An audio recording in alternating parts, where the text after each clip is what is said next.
Hello everyone. Start off by taking a rectangular strip of cloth and then stitch it after folding it in half. Now add your rubber band to it and then join both the ends of the cloth around this rubber band and proceed to stitch around it as such. Now continue to do this until the entire cloth has been stitched around the rubber band. Keep pushing the rubber band further and further as you go. Now once you reach the end of it, you may tie it up or rather stitch it up. And once you have stitched it up, before you completely stitch it up, reverse the side of your cloth in order to make it the right side. Now once you have reversed it, you may finally stitch in the last portion of it as well. That is the portion of it that has been left unstitched. As for the inner layer of the rubber band, you may either choose to use a rubber band or you may also use some elastic. Now finally, this is what it should begin to look like.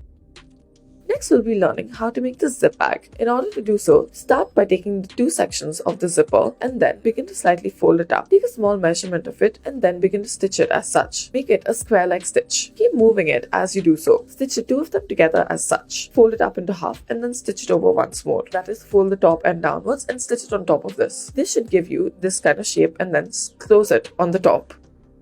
Start off by taking a square of this cloth. Now add some cotton cloth on top of it to act as a lining and iron it on. Now after this, stitch up the four sides of it. But before you do so, add the zipper onto two of the sides. Do this on both the opposite sides as such. Once you are done with this, add another layer of lining on top of this. Once again, stitch it on. Leave it completely stitched except for one portion of it through which you will reverse the cloth. Now once you reverse the cloth, begin to stitch it over once again. Finally, join the two together on either side. Two of the sides should be left unstitched. Now join the two together by joining the zipper as such. Reverse the cloth once more and then make a small diagonal cut through it. Afterwards, you may make a small slit on either side of it as well. Once you have done this, slightly fold it up and then do it in this shape. Put a little strip of cloth through it and then afterwards stitch the sides together. Do this on either side of it. This way, once you reverse it, these cloths will be on the right side. Now, once you have reversed your cloth, this is what it should begin to look like. That is, it should be the right side facing up. You may reverse it in order to make it the right side for the zipper as well. The pink layer could be the inner layer. Now, make a small little square cut on the side of your little pouch. Do this on the bottom and the top as such. That is on all four sides. Now make it more vertical and stitch it up as such. Once you do this, once again, you may reverse the side of it and then you should be left with the pink facing outside. Make sure that you stitch up the back as well. That is the pink layer of it and then stitch it back in. Reverse the cloth once more, or rather your pouch.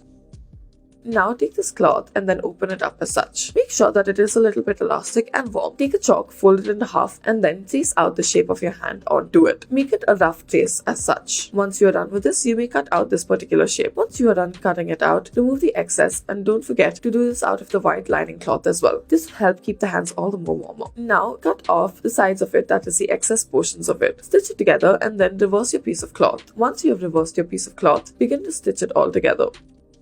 Next, we will start off by taking a cloth piece. We will be learning how to make this beanie. In order to do so, start off by taking a rectangular piece of cloth, fold it over, and then at the base, at around 3/4 through the base, fold it over diagonally as such. Join it together and lift it up, and then make it join the top section. Once you have done this, slightly spread it out, join it to each corner as such, and then stitch up the side of it as such. Do this until you reach the base. Now, once you have done this, keep a small portion of it unstitched, and then reverse it to bring it to the right side as such. Thank you for watching.